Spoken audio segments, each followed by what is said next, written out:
সবাইকে ডিজিটাল একাডেমির আজকের আলোচনায় আমন্ত্রণ জানাচ্ছি। আজকে আমরা জানব সরকারি চাকরিজীবীদের বিভাগীয় মামলায় পলায়ন কখন ঘটে বা পলায়ন বা ডিচারশনের যে ঘটনাটা কত দিনের মধ্যে আপনি অফিসে উপস্থিত না থাকলে আপনি পলায়ন বা ডিচারশনের আওতায় বিভাগীয় মামলা পাবেন।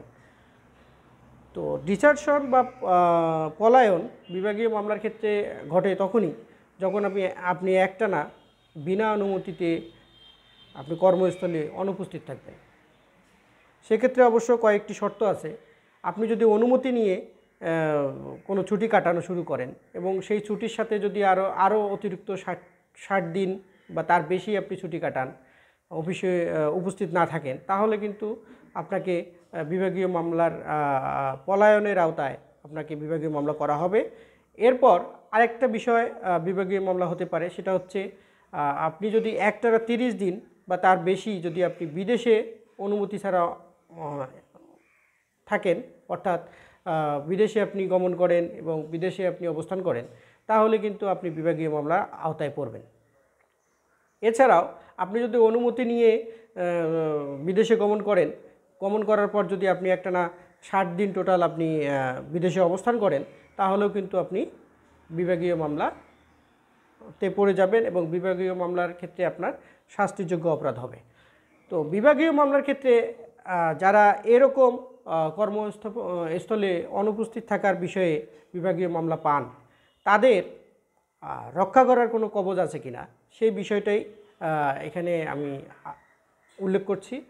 তো যারা বিভাগীয় মামলায় পলায়নের পর্যায়ভুক্ত অপরাধে পড়েন, তারা কিন্তু অবশ্যই কোনো সমস্যার কারণে এই 60 দিন বা তার অতিরিক্ত সময় তারা বিদেশে কাটান বা ধরেন যে বাসায় থাকেন।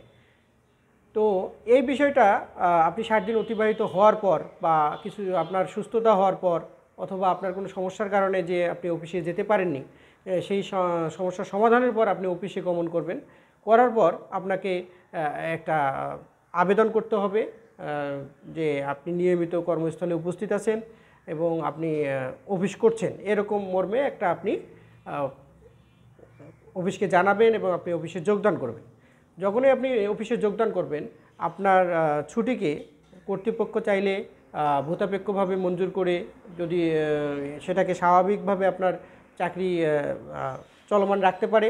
আর যদি কর্তৃপক্ষ যদি সহনশীল না হয় অথবা ধরেন যে কর্তৃপক্ষ না চায়, তাহলে কিন্তু কর্তৃপক্ষ চাইলে আপনার বিভাগীয় মামলা রুজু করতে পারে এবং বিভাগীয় মামলার কারণে আপনি পলায়নের পর্যায়ভুক্ত হয়ে আপনি কোনো ধরনের লঘুদণ্ড বা গুরুদণ্ড পেয়ে চাকরি থেকে শাস্তি পেতে পারেন।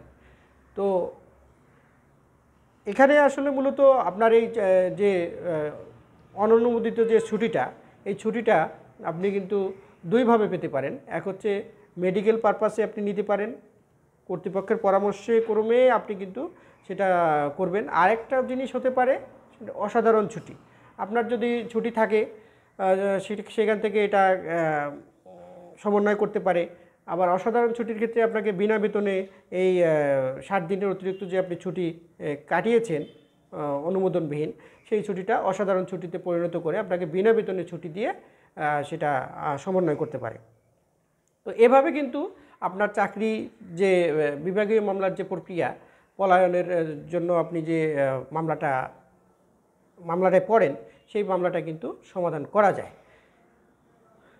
আসলে এই সব বিভাগীয় মামলার কার্যকলাপ বাংলাদেশে যেভাবে চলছে, তার আসলে সঠিক প্রক্রিয়াটা আসলে আমাদের মধ্যে এখনও ধোঁয়াশা। তো আসলে সুন্দরভাবে আমরা যদি এই বিভাগীয় মামলার যে শৃঙ্খলা ও আপিল যে বিধিমালাটা আছে আমাদের, সেটা যদি আমরা স্টাডি করি, তাহলে কিন্তু আমরা সুন্দরভাবে এই বিভাগীয় মামলা সম্পর্কে জানতে পারবো।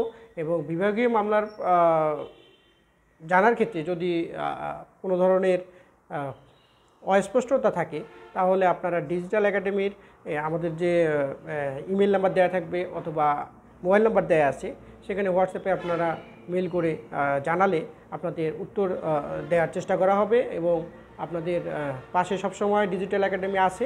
ধন্যবাদ সবাইকে।